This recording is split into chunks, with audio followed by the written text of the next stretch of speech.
Right, breaking news చూస్తున్నారు. Bharat Pakistan border దగ్గర high tension నెలకొంది. అండ్ ఇవాళ ప్రధాని మోదీ క్యాబినెట్ మీటింగ్ కూడా నిర్వహిస్తున్నారు. దాని తర్వాత వరుస భేటీలు కూడా ప్రధాని మోదీ నేతృత్వంలో జరగనున్నాయి.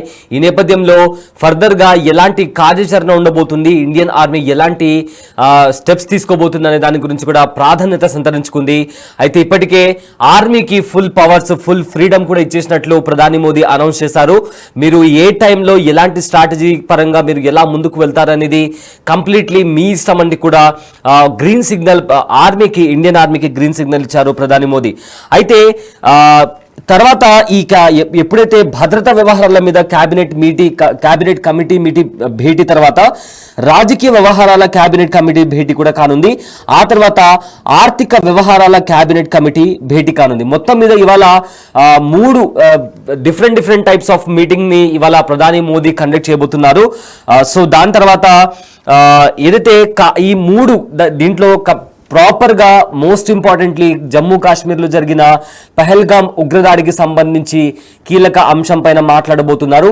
అయితే త్రివిధ దళాలు, దాని తర్వాత కేబినెట్ భేటీ, ఆ తర్వాత ప్రజెంట్ దేశం మొత్తం మీద, అదేవిధంగా జమ్మూ కాశ్మీర్ లో బార్డర్ దగ్గర ఎలాంటి పరిణామాలు చోటు చేసుకోబోతున్నాయి, ఫర్దర్ గా స్ట్రాటజీ పరంగా ఎలా ముందుకు వెళ్ళాలి అనే దానికి సంబంధించి కూడా ప్రధాని మోదీ కొంతమంది కీలక నేతలతో అలానే ఆర్మీ చీఫ్లతో కూడా మాట్లాడబోతున్నారు. ఇప్పుడు ప్రజెంట్ ఇలా వరుస భేటీ జరుగుతున్న నేపథ్యంలో ఇండియాలో కంటిన్యూస్ గా హై లెవెల్ ఆఫీసర్స్ తో, హై లెవెల్ మినిస్టర్స్ తో మీటింగ్ జరుగుతున్న నేపథ్యంలో పాక్ లో కాస్త భయం మొదలైంది. ఇదే నేపథ్యంలో రానున్న 24 నుంచి 36 గంటల్లో భారత్ తమ పైన దాడి చేసే అవకాశం ఉందని కూడా పాక్ సమాచార శాఖ మంత్రి అతావుల్లా తరార్ కూడా మీడియా ముఖంగా చెప్పడం జరిగింది.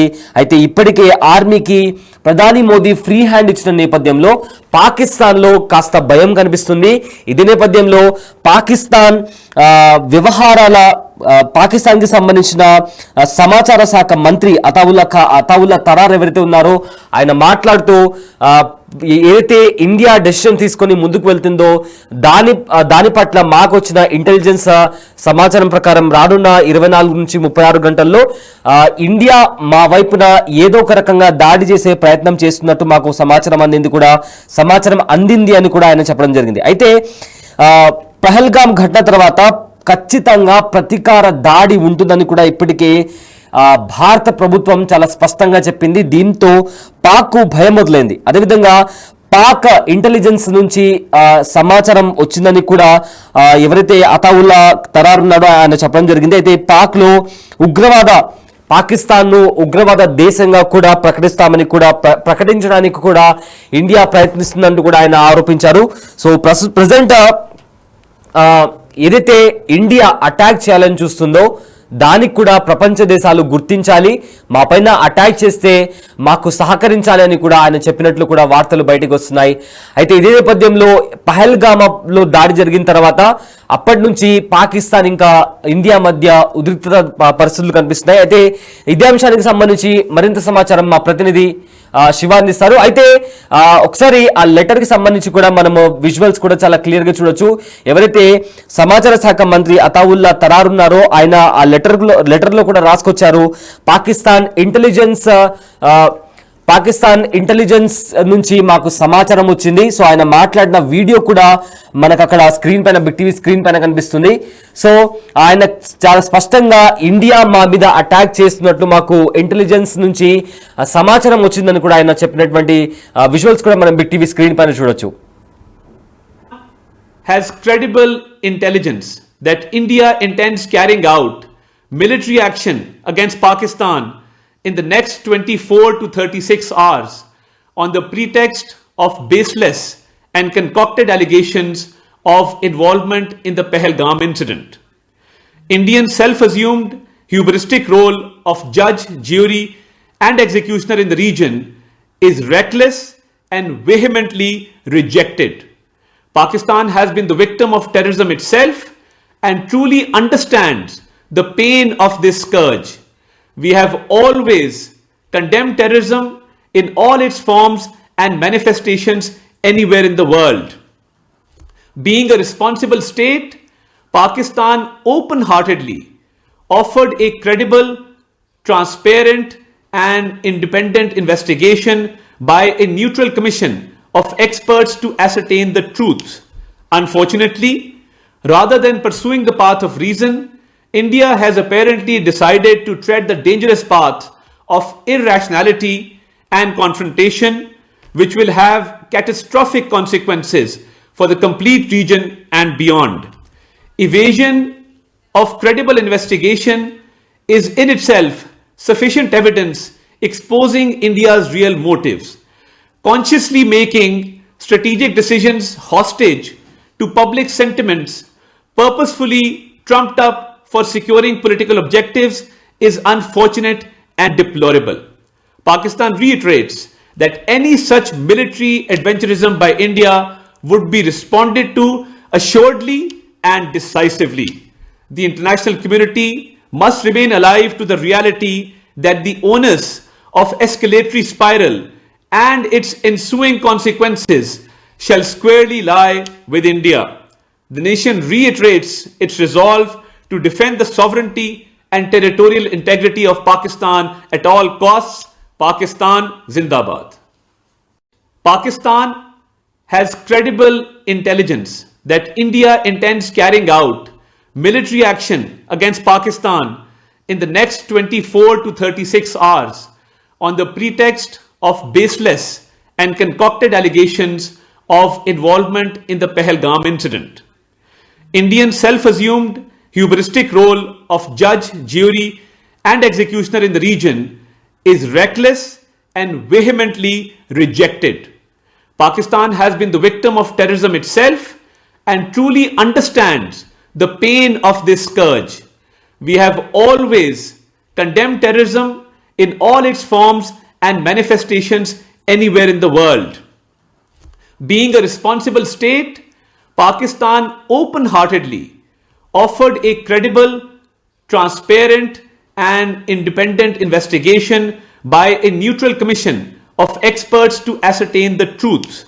Unfortunately, rather than pursuing the path of reason, India has apparently decided to tread the dangerous path of irrationality and confrontation, which will have catastrophic consequences for the complete region and beyond. Evasion of credible investigation is in itself sufficient evidence exposing India's real motives. Consciously making strategic decisions hostage to public sentiments, purposefully trumped up for securing political objectives, is unfortunate and deplorable. Pakistan reiterates that any such military adventurism by India would be responded to assuredly and decisively. The international community must remain alive to the reality that the onus of escalatory spiral and its ensuing consequences shall squarely lie with India. The nation reiterates its resolve to defend the sovereignty and territorial integrity of Pakistan at all costs. Pakistan Zindabad.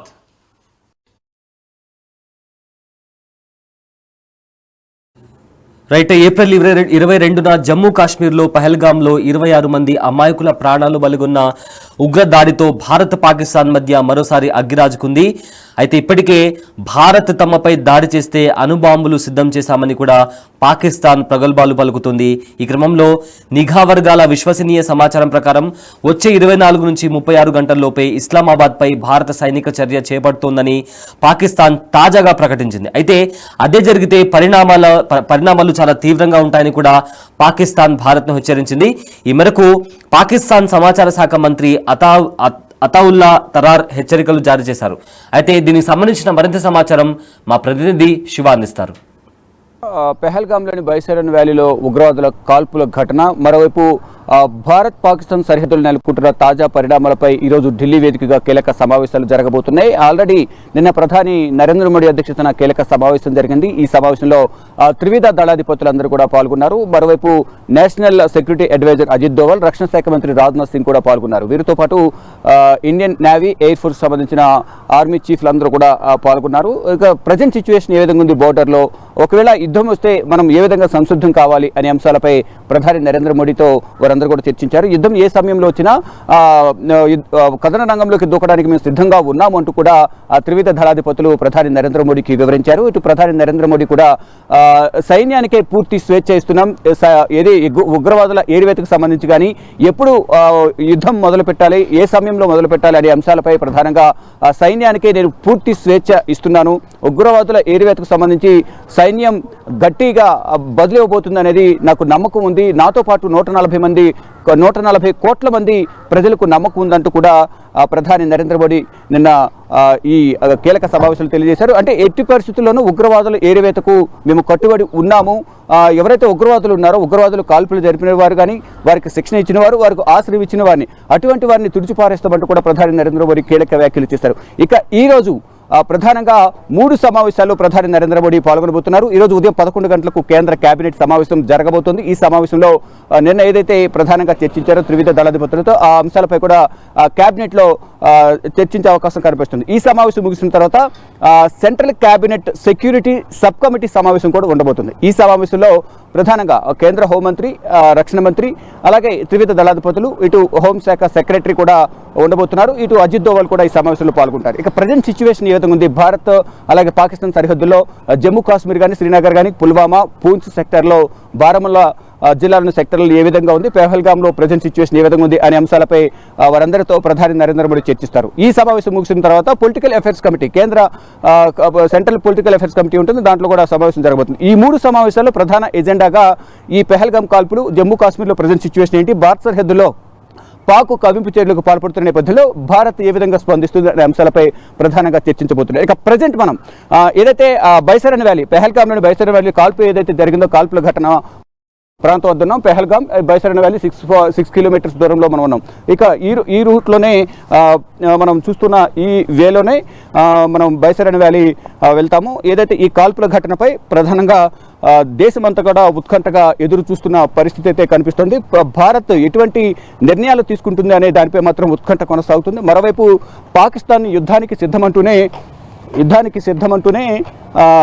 దానికి సంబంధించిన సైన్యానికి సంబంధించిన army chief కానీ, మరోవైపు ప్రధాని కానీ, మరోవైపు army మేజర్లు, సైనికులందరూ కూడా వెనకడుగు వేస్తున్నట్టుగా కూడా ప్రధానంగా తెలుస్తుంది. కానీ అంతర్గతంగా యుద్ధ సామాగ్రి కానీ, సైన్యాన్ని కానీ సరిహద్దులకు తరలిస్తున్నప్పటికీ కూడా అంతర్గతంగా మాత్రం సైన్యం అనేది యుద్ధానికి సంబంధించిన సరైన సామాగ్రి మనకు లేకపోవడం వల్ల మనం భారత్తో యుద్ధం చేసి గెలవలేమనే ఒత్తిడికి లోనవుతున్నారు. మరోవైపు పాకిస్తాన్లో అంతర్యుద్ధం కూడా కొనసాగుతూ ఉంది.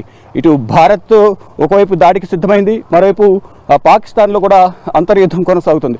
ఏదైతే మనం చూస్తున్నామో ఈ చెట్లు ఏవైతే కనిపిస్తున్నాయో, ఈ చెట్లు దాటి ఆ కొండ ప్రాంతం ఏదైతే కనిపిస్తుందో ఆ కొండ ప్రాంతం అటువైపునే ఈ బైసరన్ వ్యాలీ ఉంటుంది. ఆ బైసరన్ వ్యాలీలోనే కాల్పులు జరిగిన పరిస్థితి కనిపిస్తుంది. ఈ రూట్లో ఏదైతే ఈ రూట్లో వెళ్తున్నామో ఇక్కడ సెక్యూరిటీ కూడా ఏర్పాటు చేశారు. ఇటువైపు ఉగ్రవాదుల తాకిడి ఎక్కువగా ఉండే అవకాశం ఉంది కాబట్టి మళ్ళీ ఇటువంటి ఘటనలు పునరావృతం కాకుండా ఉండాలి అంటే, ఎటువంటి ఘటనలు జరగకుండా ఉండాలని ఎక్కడికక్కడ పటిష్టమైన భద్రతను ప్రభుత్వం ఏర్పాటు చేసింది. దానిలో భాగంగానే ఇక్కడ బైసరన్ వ్యాలీలో ఎవరిని కూడా ప్రజెంట్ బైసరన్ వ్యాలీ ప్రాంతాన్ని, సందర్శన ప్రాంతాన్ని క్లోజ్ చేశారు. దాంతోపాటు కాశ్మీర్లో ఉన్న 87 ప్రాంతాల్లో 48 ప్రాంతాలను, పర్యాటక ప్రాంతాలను కంప్లీట్గా క్లోజ్ చేశారు. ఇక ఈ అంతర్యుద్ధం ఏదైతే పాకిస్తాన్లో అంతర్యుద్ధం ఏదైతే కొనసాగుతుందో, బలూచ్ లిబరేషన్ ఆర్మీ, మరోవైపు టీపీటీ తెహ్రీక్ తాలిబాన్కి సంబంధించిన ఉగ్రవాదులు పాకిస్తాన్ సైన్యంపై దాడులు చేస్తున్నారు. దానిలో భాగంగా దాదాపు 70 మందికి పైగా కూడా పాకిస్తాన్ సైనికులు మృతి చెందారు. ఒకవైపు పాకిస్తాన్లో అంతర్యుద్ధం కొనసాగుతుంది, మరోవైపు భారత్ యుద్ధానికి సిద్ధమవుతుంది. ఎవరిని ఎదుర్కోవాలో తెలియక తలపట్టుకున్న పరిస్థితి కనిపిస్తుంది. ఒకవైపు భారత్ త్రివిధ దళాలు యుద్ధం ఎప్పుడు వచ్చినా మేము సిద్ధమంటూ చెబుతున్న నేపథ్యంలో పాకిస్తాన్ దగ్గర మాత్రం సరైన యుద్ధ సామగ్రి లేకపోవడంతో, సరైన సైనిక బలం కూడా లేకపోవడంతో ఇటు మొత్తం ఒత్తిడికి లోనైన నేపథ్యంలో అక్కడున్న భారత్లో ఈ ఉగ్రవాద దాడి జరిగిన తర్వాత మొత్తం పాకిస్తాన్తో సత్సంబంధాలు భారత్ క్యాన్సిల్ చేసుకుంది. దానిలో భాగంగా అక్కడంతా కూడా ఆర్థికంగాను, మరోవైపు ప్రజలు కూడా అనేక ఇబ్బందులు ఎదుర్కొంటున్న నేపథ్యంలో అక్కడ ప్రభుత్వంపై కూడా వ్యతిరేకత వ్యక్తమవుతోంది. మరోవైపు భారత్పై యుద్ధం చేసేందుకు ప్రతిపక్ష పార్టీలు కూడా సహకరించడం లేదు. ఈ నేపథ్యంలోనే అక్కడ ఆర్మీకి సంబంధించిన మ్యాక్సిమం అందరూ కూడా రాజీనామా చేస్తున్నారు. ఆర్మీ చీఫ్ కూడా అందుబాటులో లేరు. ఇటు ప్రధాని కూడా పాకిస్తాన్ ప్రధాని కూడా అస్వస్థకు గురై ప్రజెంట్ ఆసుపత్రిలో ట్రీట్మెంట్ పొందుతున్నారు. మొత్తంగా చూసుకుంటే ఎటు నుంచి భారత్ దాడి చేస్తుందనే ఆందోళనలో పాకిస్తాన్ ఉంది. ఇక భారత్ మాత్రం ఎప్పటికప్పుడు ఢిల్లీ వేదికగా కీలక నిర్ణయాలు తీసుకుంటుంది. త్వరలోనే యుద్ధానికి సంబంధించి కూడా ఒక ప్రకటన కూడా ఉండే అవకాశం ఉన్నట్టు కూడా ప్రచారం జరుగుతోంది.